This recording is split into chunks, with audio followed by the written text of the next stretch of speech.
should be going live.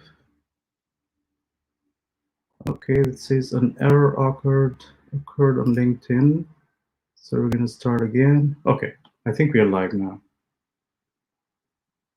All right. If I just look at my own post, I guess that's the best way I check if I'm going live. But you guys can see it as well, I guess, if you have. Yes. Oh, not yet.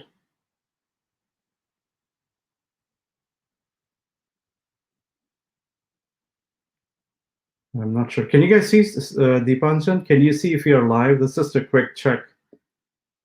Probably you'll have to see on my LinkedIn handle. Sure. Yep. We are live? Yeah, we are. Awesome. I can see it on my phone as well. Cool. Okay, guys. Thank you, everybody. You know, we've been kind of having this drum roll, and Andreas has probably seen his mention on LinkedIn more often than on Twitter, which is where Andreas lives. As I always say, most of the real experts in deep learning and machine learning, no disrespect to LinkedIn folks, actually reside on Reddit, probably Discord, GitHub, or Twitter. And there's a reason for that, because there's a lot of interaction that happens in machine learning space, where if there's new product or a new research paper being published, Twitter seems to be a great handle where people tend to watch each other. Sure enough, I mean, LinkedIn is more like a professional space where people with different backgrounds kind of, you know, come together. And we're super excited to have Andreas with us, Andreas Madsen from Denmark, and Deepanjan Sarkar, which who I asked yesterday to also participate as a guest speaker. He's a good friend of mine, a wonderful gentleman. I've sort of been seeing him for the last 3 years. So the theme is going to be me introducing these two gentlemen, as we've just done, give you a little bit of an overview of what we actually are going to do in this talk, including what we believe in, so you get a bit of an idea on why do we bring folks like Andreas, Deepanjan, and other people. You know, in the coming months, we'll be having guys who created CNN Explainer, GAN Labs, and a bunch of really exciting applications.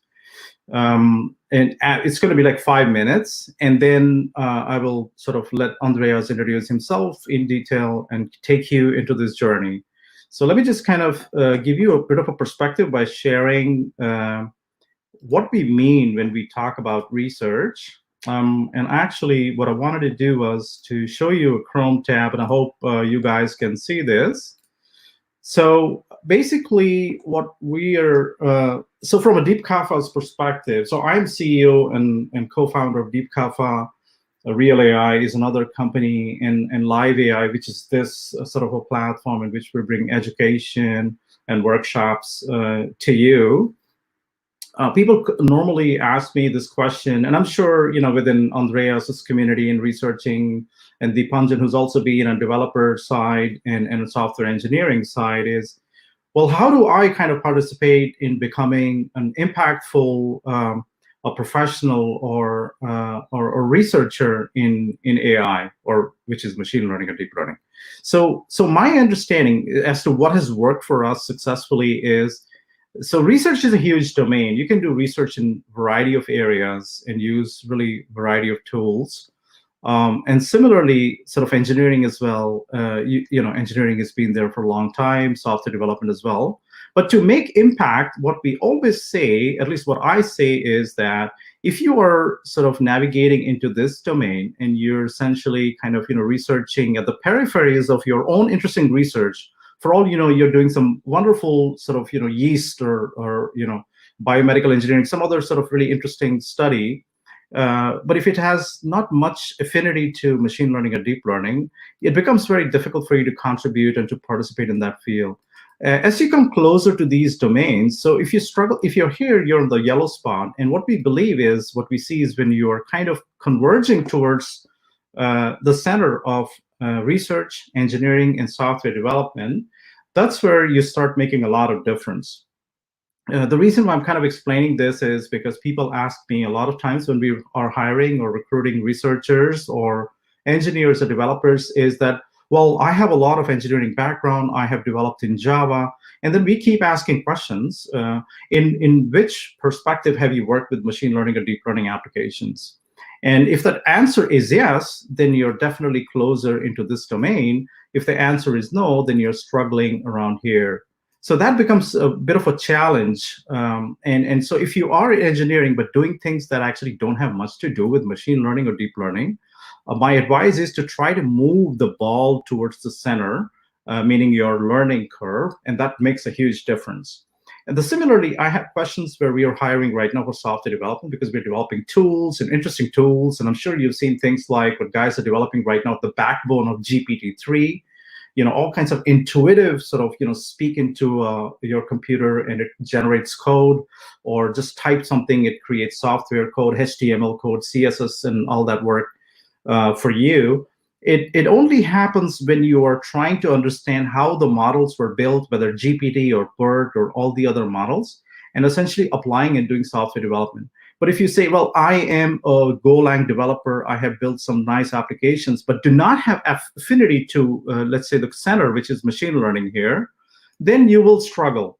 So I think the whole purpose of these talks is to bring people like Andreas and a bunch of other folks in the industry, which we will be doing in the next couple of months, is how do we bring these three disciplines together, and how do we make research, engineering, and software development a sort of an effort where people understanding each other from a machine learning perspective.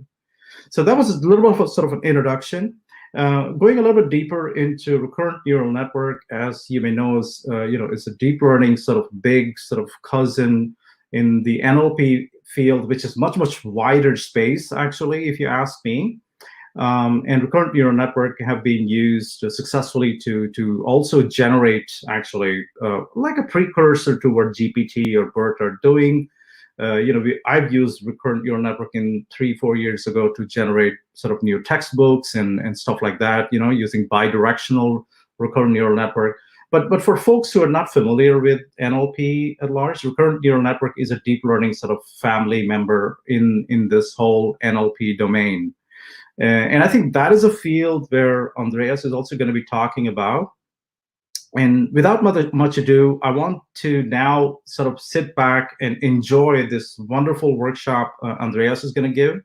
It's going to be a learning experience for me because I haven't spoken to Andreas before. We've interacted a lot in the past, and I'm super excited to hear how did sort of, Andreas come up with all these wonderful sort of ideas.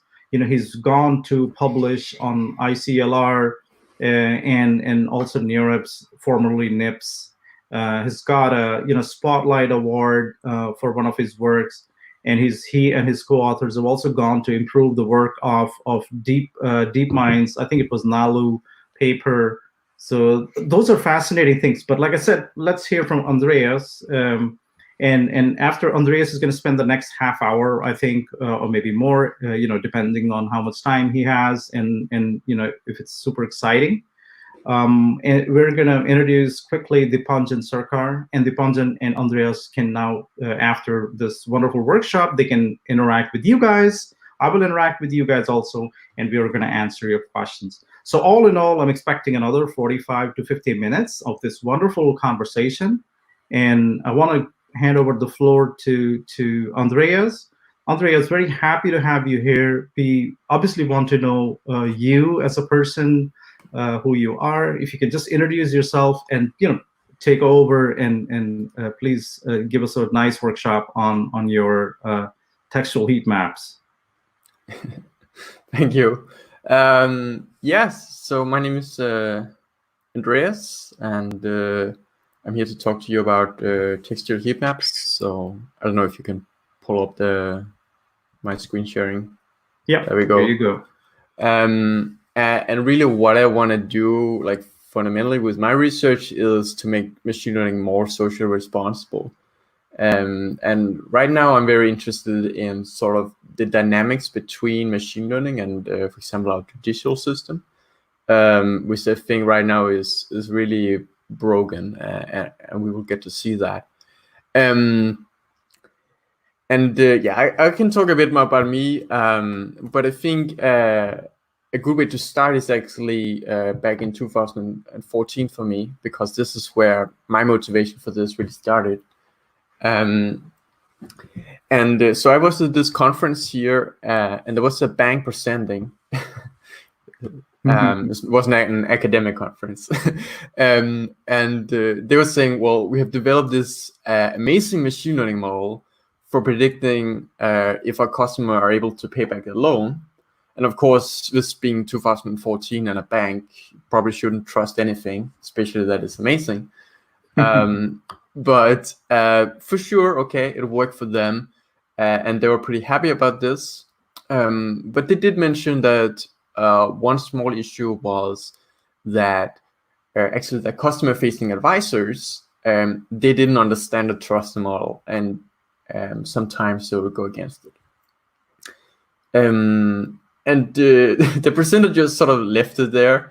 There was just a small issue, and then later I went up to them and asked them about it, and they were just like, "Oh well, we just did some visual discretization and told them to trust it."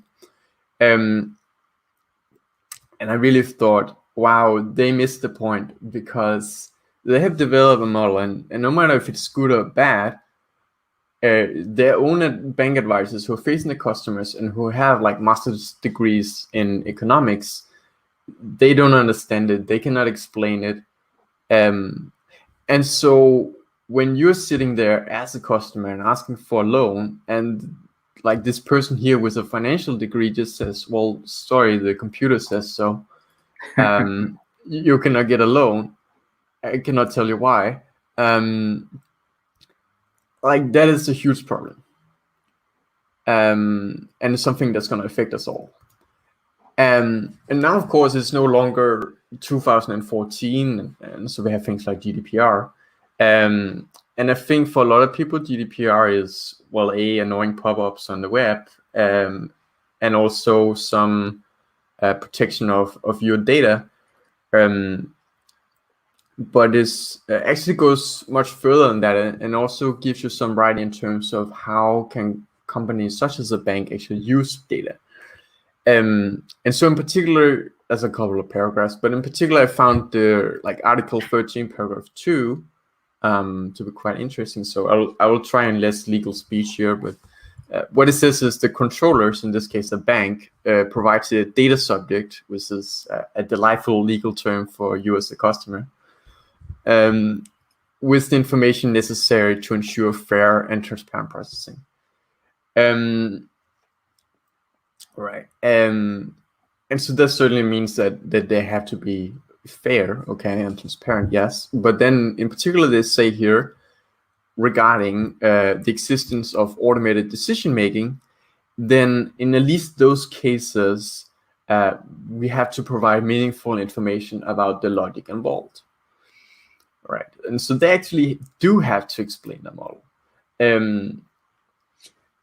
I think we can all think of 100 cases where this doesn't happen. And just recently, I think last week, we had this one. Oh yeah, I saw this indeed.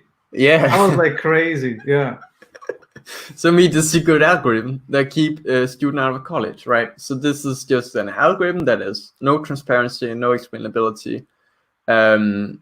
That is actually secret, and I think it was employed in Germany. That is controlling people's life through their grade, right? And so we're in this case, well, we have the law, and obviously we have cases that doesn't necessarily follow the law. Certainly they are not providing the logic.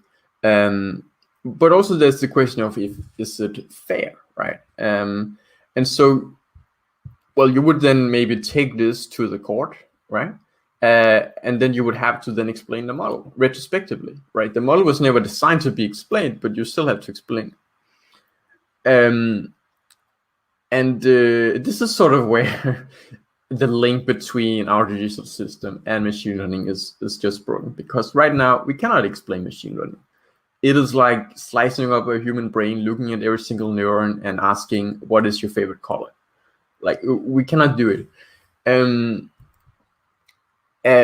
so really, I think this is a really key problem that I think is getting far too less attention in machine learning. Right, and so a bit more about me is, I'm an independent researcher, and what essentially means is I don't get paid for my research. Oh man, then you should work with us. We pay our researchers. And I work on interpretability. I would also like to say I work in visualization, although those that actually do research in visualization is something quite different. And in particular, I'm just interested in like how can we actually build trust around machine learning.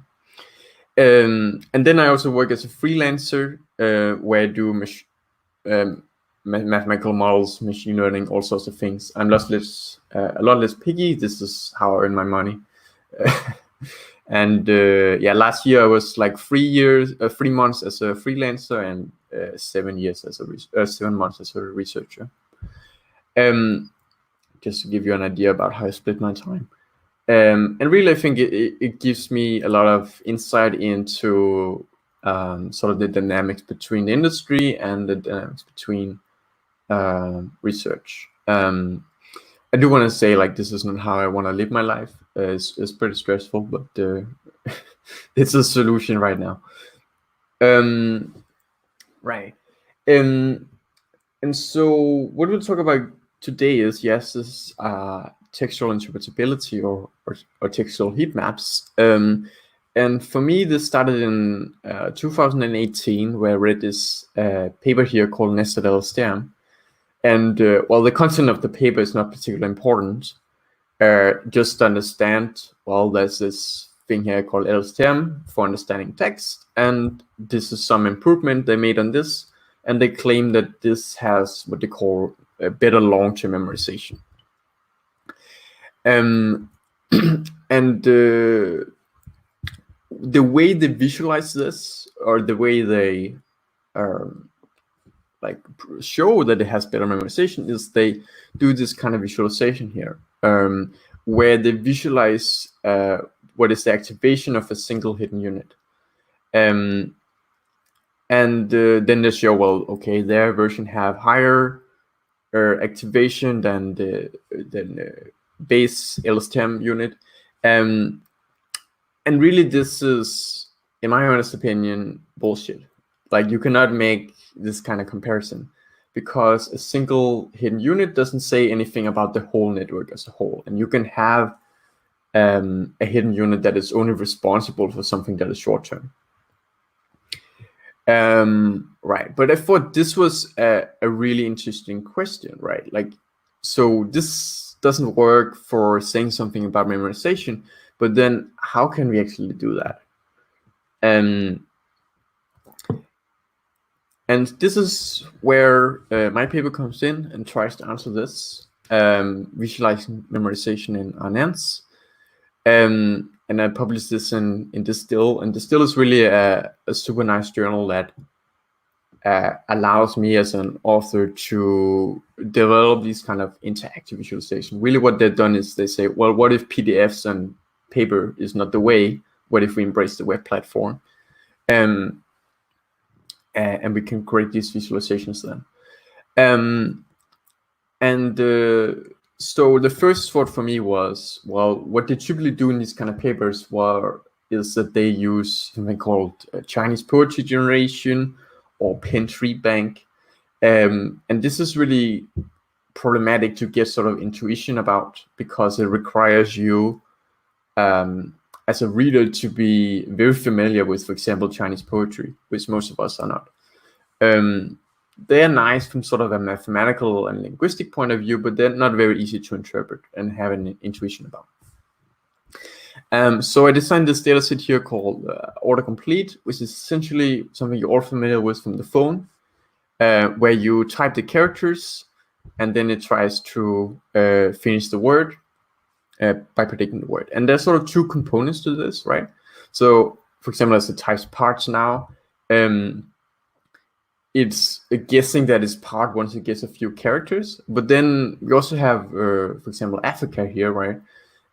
Parts of North AF, and it understands this location immediately once A is typed. It doesn't suggest and as the most likely thing. It suggests America, because North America is very likely. And so this is sort of where the more long-term memorization comes in. Does it look at the previous words? And the short-term memorization does it look at the characters from the word itself?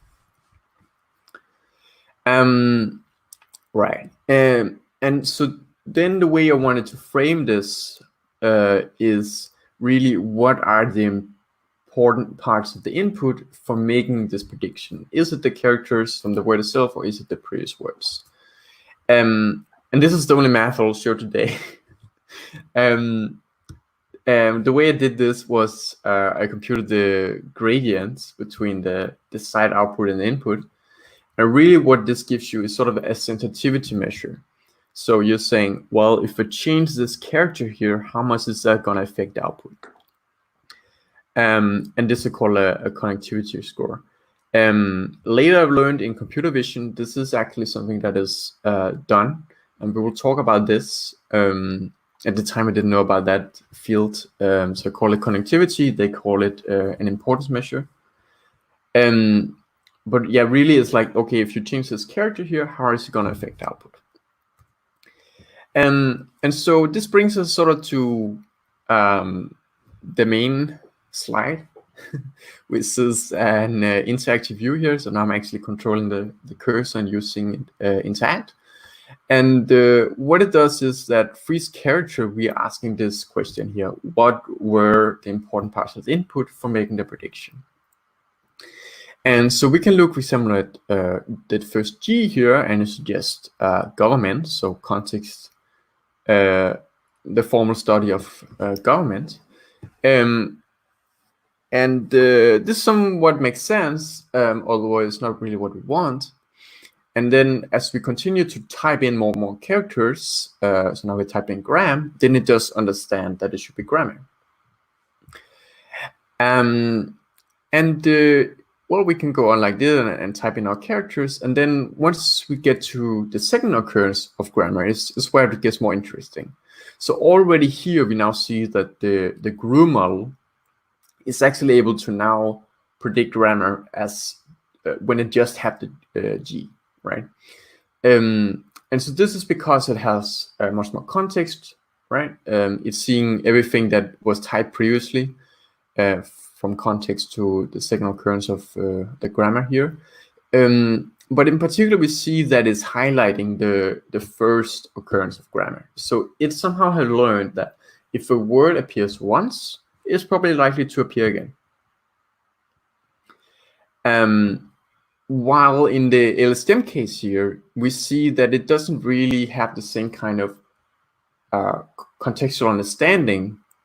Well, it does have contextual understanding, but it's much shorter, right? It only looks at the characters from the word itself. And so this visualization really highlights a difference between these two cases here.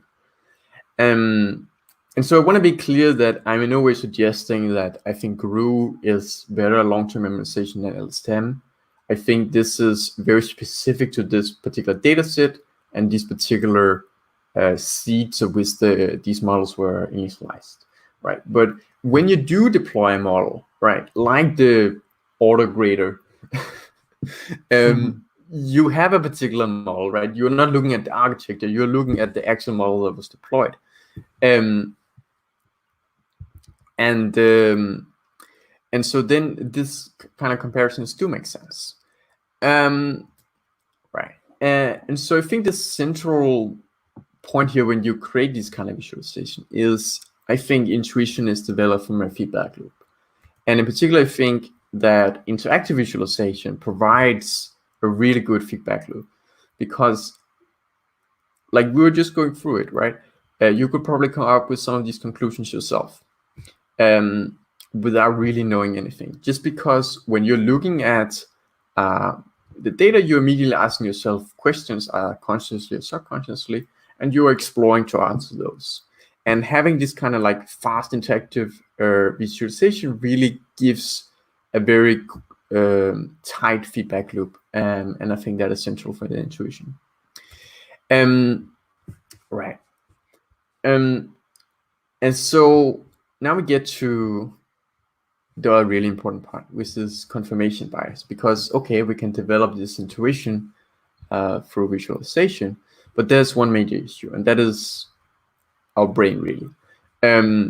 So the problem with our brain is that we are susceptible to what is called confirmation bias, and this is really where we interpret or favor information in such a way that it confirms our own personal beliefs. So maybe we already somehow was thinking, well, words that have occurred before are likely to occur again, right? And maybe the sort of link that we saw doesn't necessarily generalize to everything. It's just what we concluded because we have these kind of biases and we have our own personal beliefs here. And so what is really central and really important, both as an engineer and as a researcher, is to transform these intuitions that we develop into quantifiable hypotheses, right? And so this is what I did. I asked them the question, okay, so if we just, for example, take one character from the word, how good is the model? Or if you take 10 characters from the word, how good is the model, right? And so if the model is really good, then if the model is really good with just one character, then it's because it understands the long-term context. And if it's really good for many characters, then it's because it understands the short-term context, just the characters from the word itself. And so we actually do see here that the GRU is better when there are few characters. It has higher accuracy, and so it is better as long-term memorization or long-term contextual understanding. But actually interesting, the LSTM is better at when there are many characters. So this one is actually better at short-term memorization. So we cannot necessarily say that one model is better than the other. It's just these two particular instances have slightly different behavior, right? And so this both sort of validates the intuition that we develop, but we also sort of have to maybe understand that, well, maybe the differences is not that great, and also it's not necessarily just that the LSTM is worse. It just has different things that it gets or looks at, prioritizes, really. Right. Yeah, so I promised you to talk about computer vision, and the reason why this is important is because a lot of this kind of research has actually already been done in computer vision, and it works out a bit differently. So what they have here is they have birds, or really images from ImageNet, and then they want to classify what it is. So this one is corn, this one is a jungle bird. I have no idea what that is. And then they're essentially asking, well, what pixels from the image are important for making that prediction, right? And if you want to compare with what we saw earlier with the text, the model I implemented, or the method I implemented, is actually what's called the gradient method, which looks actually to be the worst of these. While there are other methods, such as the gradient times input, maybe the guided backprop, or integrated smooth gradients, like really a lot of them, they look better. And they highlight the birds or the subject better. And then we can look at this thing called the edge detector, right? And so what an edge detector is really just a super simple one-liner model that just detects edges. It doesn't actually have anything to do with the model that they trained. But it also highlights the bird. And so now we sort of have to ask the question, like, if we didn't know this was an edge detector, and I just gave you this as sort of a visualization, you might say, well, this actually looks like a pretty good way of visualizing what pixels are important. But we do know it's an edge detector. We do know it has nothing to do with the model. And so really we have to ask ourselves regarding all these other methods, how much do they actually have to do with the model, and how much do they just, through mathematical dynamics we don't fully understand, just become an edge detector. This is where this paper here by Sarah Huger comes in, and she asked this kind of question last year here. And what she's done is develop a benchmark for this kind of interpretability for images. And talk a bit about what it did, but first maybe we can, well, these graphs are not so great, but what they show is actually only 2 of these, I think, 14 methods they tested, and that have been published previously in big conferences. Only 2 of those were actually better than a random baseline.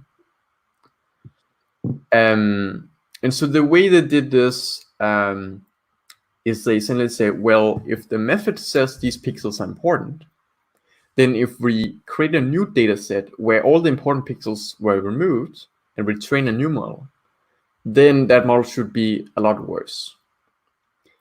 And if it is a lot worse, then it's probably a good measure of importance. But if it's not worse than just removing random pixels, then it's not a good measure. And really what this show is, a lot of these methods are not better, only 2 of them. And those 2 are more or less identical. Right. And so we really have to ask ourselves, like, why were there so many papers published all claiming that this is a better way of measuring importance? And again, the answer is really confirmation bias. Because all these previous papers, they didn't have like proper benchmarks for measuring this. They were just doing the visualizations and just showing, well, the intuition, and this seems to look correct, but they were not really like showing quantitatively. And so just goes to show again, like even these really brilliant researchers are susceptible to confirmation bias, and it's been going on for like a lot of years. And now I think we also have to ask ourselves, like, is what I just demonstrated, is that also flawed, right? And maybe it is, maybe it's not. I think this is an important area of research, and I think there's really a lot of important differences between NLP, so text, and computer vision, so images. Particularly, for example, you can remove like 10% from an image, and you might still be able to understand it. But removing 10% from a text is very different. Also, in images, we have actual signal noise from the camera sensor. In text, we don't. We like type it in, right? Also the pixels there, well, they're not continuous, but we can sort of like describe them as being between 0 and 1. In terms of, for example, the brightness of each color.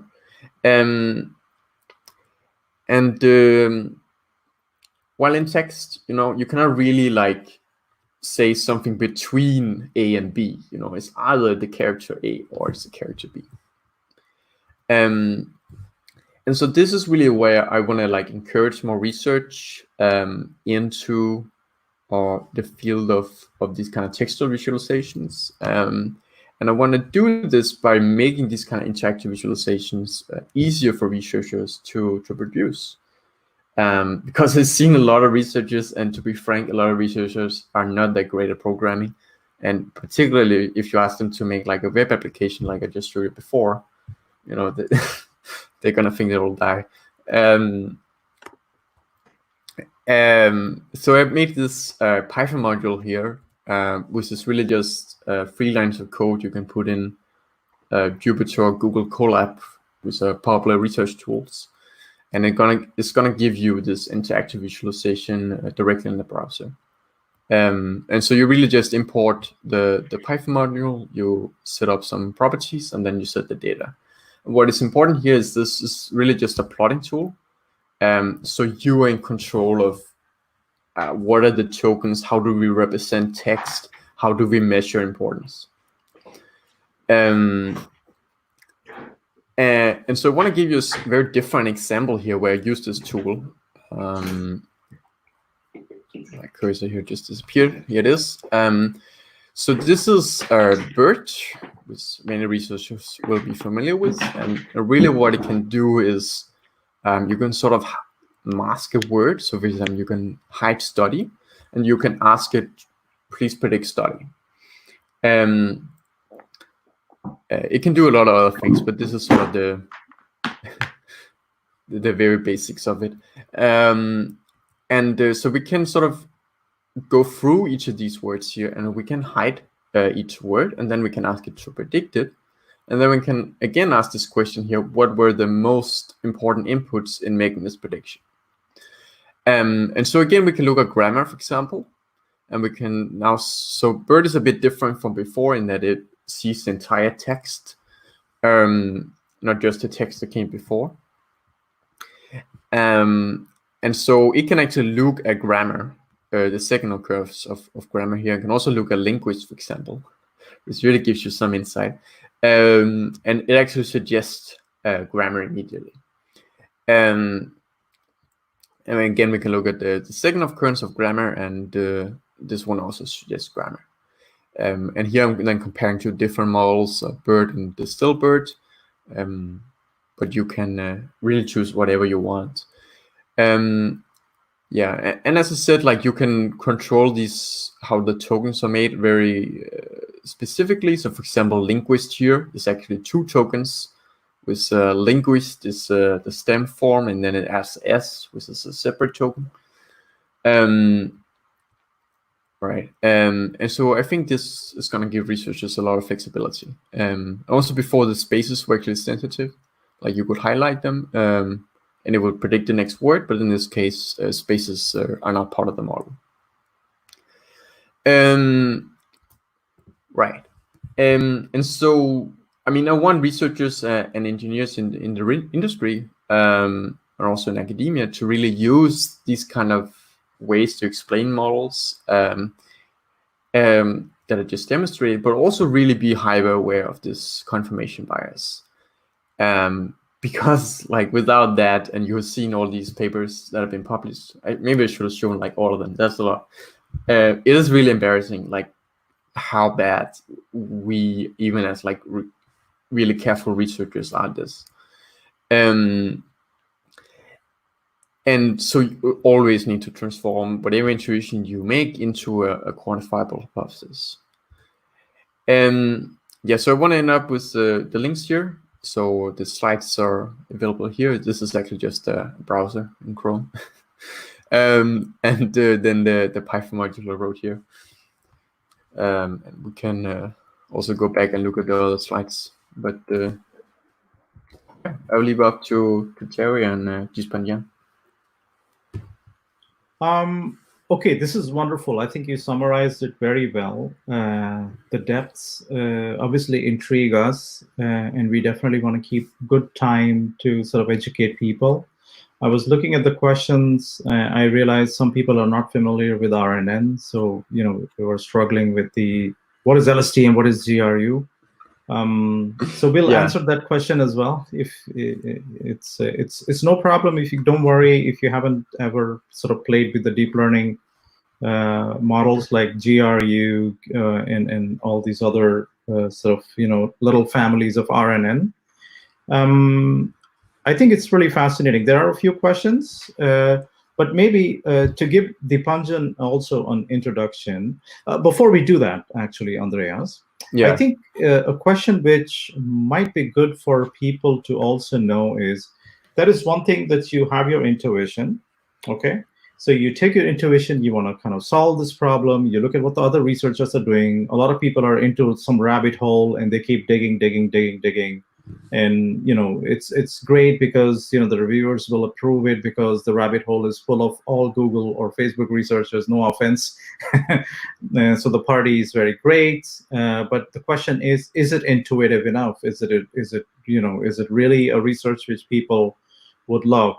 So that's one part. The other part people also like to know in research community, but also engineering community, is if I have done a wonderful research, how can I publish it on Distal? So Distal Pub, as you know, was I think Chris Ola, he maintains it together with a bunch of other guys. So can you maybe explain the process of how did you sort of go ahead and sort of expand your research? Your research got a lot of visibility, also Distal Pub. How did you go and what was the process when you went to publish it on Distal? Right. I mean, there's not that much to it. Like, there's a submit button here, right? And then you submit it. They have like a template you need to use, and then write this. And then really you submit it like you would to any other journal. It's essentially like an email.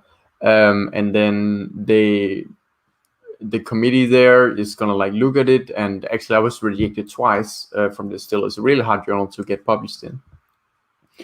And each time they gave me some feedback, and then like I spent some months trying to improve that.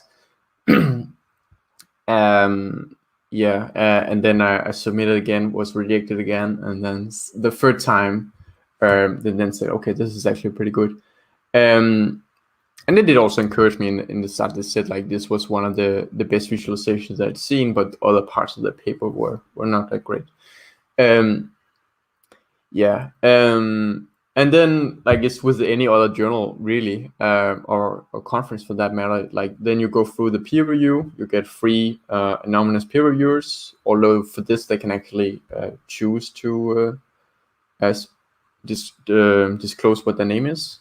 And then you get a DOI number, which is what all the papers get.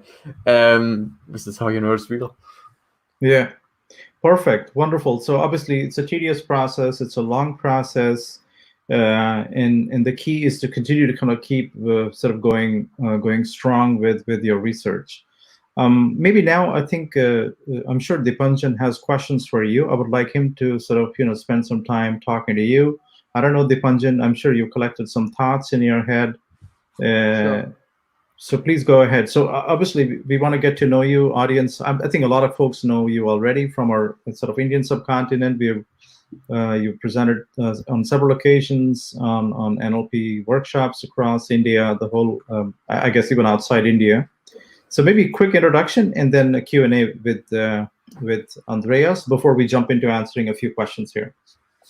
Sure. So yeah, I won't take too much time, so we can dive into the questions. But yep, I mean, I work as a data science lead. I've published several books in NLP, transfer learning, and I definitely love working with some of the newer aspects of deep transfer learning, especially transformers. And I actually know this library. So when I saw Andreas's name, I was like, okay, Terry is inviting me, and this is like a great opportunity to deep dive into this area and even ask a few questions. And yeah, besides that, I'm also a Google developer expert in machine learning, and I love sharing my work in the form of conferences, articles, papers, and so on. So I guess I'll dive right into the question. So Andreas, I think this is a great library, and I think I've even like used it firsthand. I just wanted to ask some aspects like, let's say like you showed with regard to the transformers, where one of the aspects is like the masked language modeling, where we are trying to find out, okay, what is going to be the word which is masked based on the other words. So my question is, let's say in the industry, if we want to use some of these models where we are fine-tuning them and using it for classification, or let's say question answering, someone wants to build a chatbot. So often what happens is people want to understand, okay, how is this model working? How is BERT really giving you these predictions? So do you think that is something which would be possible, or what do you think would be the next steps towards going or getting there? Yeah, I mean, like if you have, for example, like a Q&A model, right, which is quite common with BERT, like for sure, I think the visualization might work out a bit differently, but But still, I mean, each word you predict, right, they're going to have some context. So you could actually just have like the cue in the beginning and the question in the beginning and the answer in the end. And then, of course, there'll be no like highlights for the question itself, but for the answer there would be. Right. So you could do that in this module for sure. But of course, you can also create more specific visualizations. I think like in terms of the mathematics, it works out pretty much the same. You calculate again these gradients. Absolutely. Yeah, because I mean, I was just thinking like you've built this library. So like, do you have any plans of adding in more features, or where do you see like, do you want to take this to the next level with regard to adding more components, or any thoughts on that? I do want to like work more on creating this kind of visualization tools. I think this one is pretty good as is. Like, for example, the terms here at the top are optional, right? You can disable those. You can only have like one model. And so I'm pretty happy with this as it is now.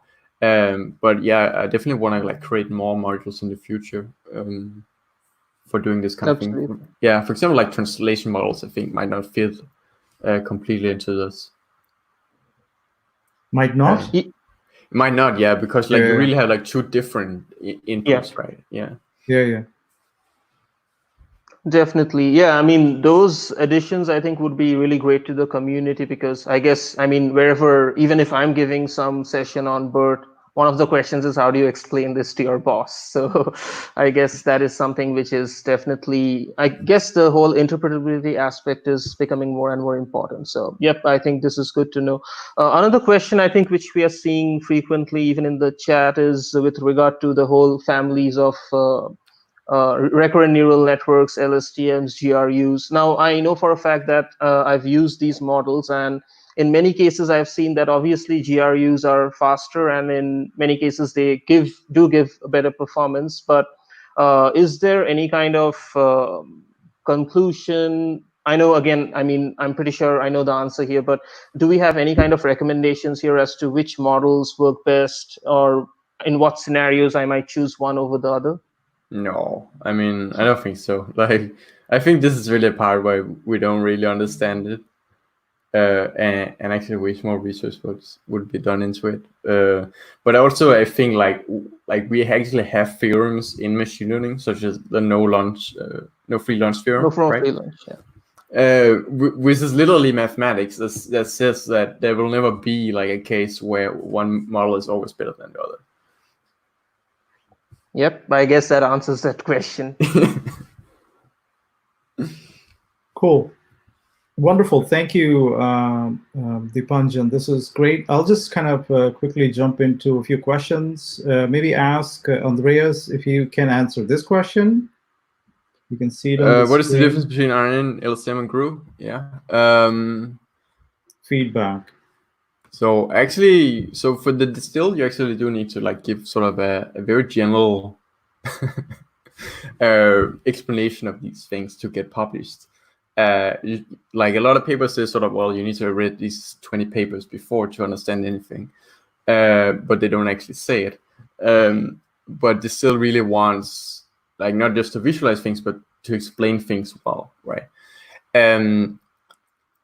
Right, and so RNNs is sort of like a common term for this strategy where you take an input and then you carry this thing called a state on, as well as the input itself, and then you then get a final output here. And then as you go on, one common issue is it sort of loses its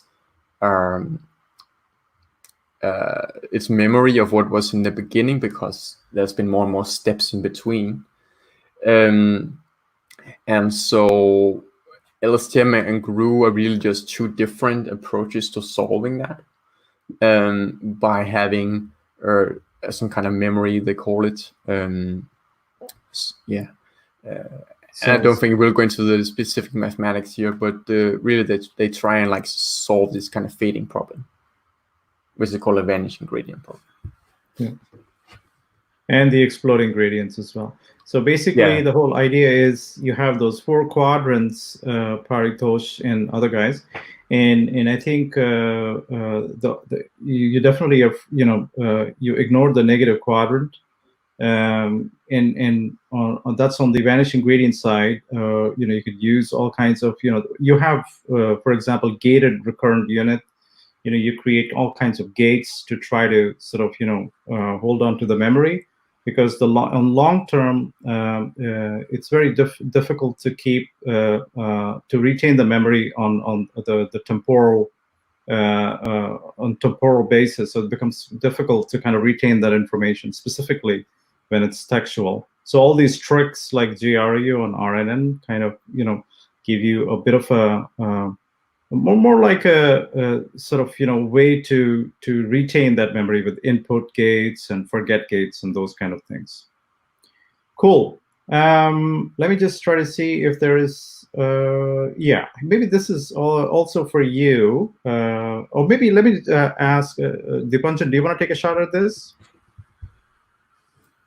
Yeah, text today could be very biased. I mean, obviously, no surprises there. We saw what happened with Microsoft's bot, which they had deployed, and because of all the negative feedback within a day or two, it started posting racist comments. And we have seen bias also occurring with regard to translation systems, the gender issues, and so on. So, yep, I think it definitely is true. Now, the thing is, how do we combat this? I guess tools like this is what we really need, where we can figure out based on the feedback, based on these heat maps and so on, as to if we are making some kind of a prediction, what is driving that prediction. That's the whole aspect of the interpretable machine learning or deep learning. So that is, I guess, one of the best ways to combat it.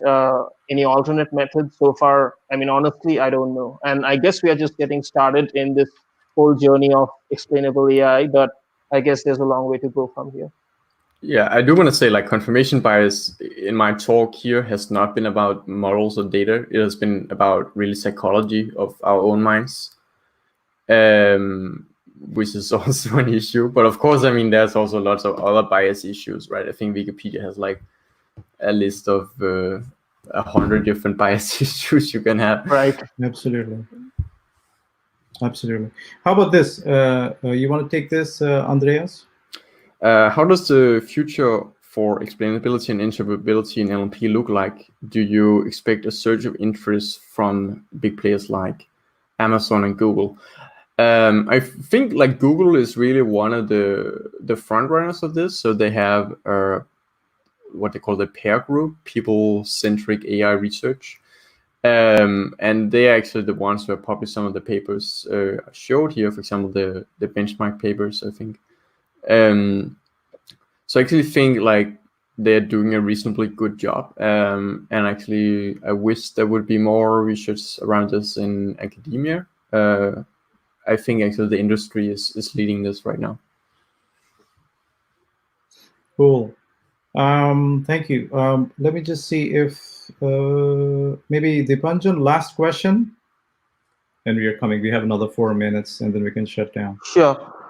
Yeah, I think we have seen LSTMs being used in time series predictions. Again, Andreas, maybe you can take this aspect as to if we are doing some kind of a forecasting model or whatever, be it a temporal data, can we leverage this kind of a framework to explain these models based on time series forecasting, something like that? Like basically a way to explain this. Can we leverage a similar logic or yeah. I mean, why not? You probably had to like maybe create some different visualization, right? Because you're no longer visualizing characters. Right. So this exact visualization wouldn't work, but you still have time steps, right? And so you can still calculate gradients with respect to the input, for example.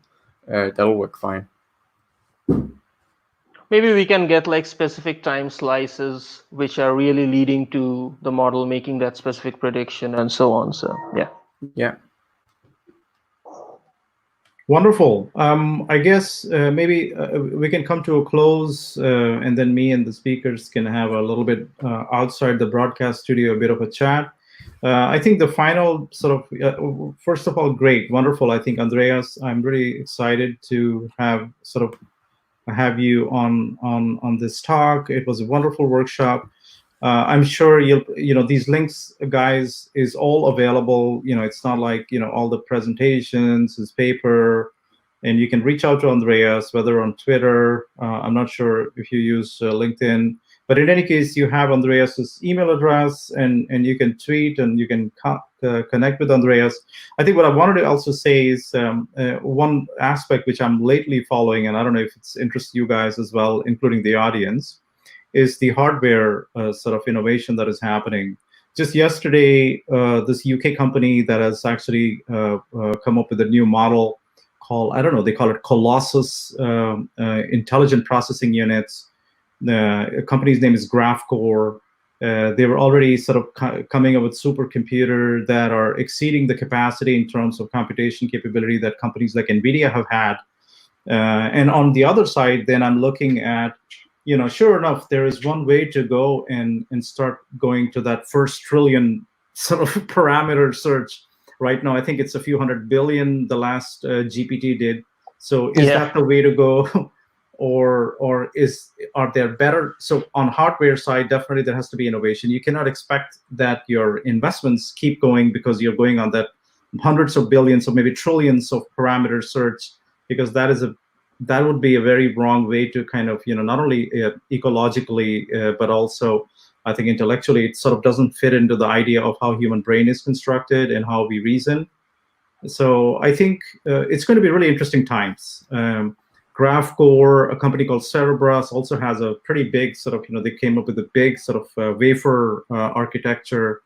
And they are all coming up with these huge supercomputers that are 10 times cheaper than what NVIDIA announced in terms of compute capacity to do BERT and even all these other new models. So hopefully someday, I'm just hoping that all these huge computational capabilities is available to researchers like yourself and to us as well, because right now we are also having this challenge of, well, should I invest $1 million to get a sort of a nice computer cage with 5 of those 800 boxes from NVIDIA, or should I go with another player that for 500,000 euros can give me computation capacity and muscle power, which only OpenAI and other guys have enjoyed so far. So I'm really sort of excited about this future. I know that there's a lot of work that needs to be done, but for now I think this is wonderful. Andreas, I'd love to see you actually sort of take this work. No need to push it unnecessarily. If you're really happy with what you've delivered, you don't have to continue to sort of create iterations, because you shouldn't fall into that researcher trap, which I always say to our researchers. Don't fall into the trap of just doing a repeat just because you have to be in that ICLR or CVPR conference. It's about creating something that really means and can make some really interesting impact in healthcare or in any other field in the industry. And hopefully, someday we will have NLP also succeeding in some way, like computer vision has done in the last couple of years.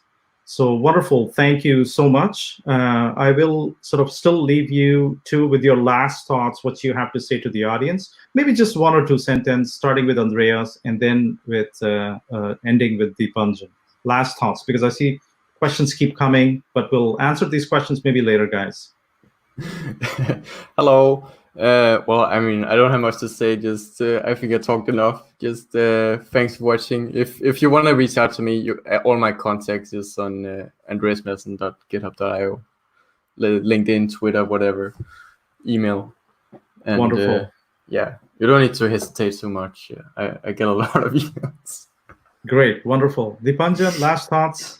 Yeah, I think it was a really informative session. So Terry, first of all, thanks for inviting. And I think the audience definitely made it interesting. I guess we have definitely a lot more to see with interpretable machine learning, deep learning, as well as all the whole aspects of deep transfer learning. So looking forward to even seeing good things in the future. Yep.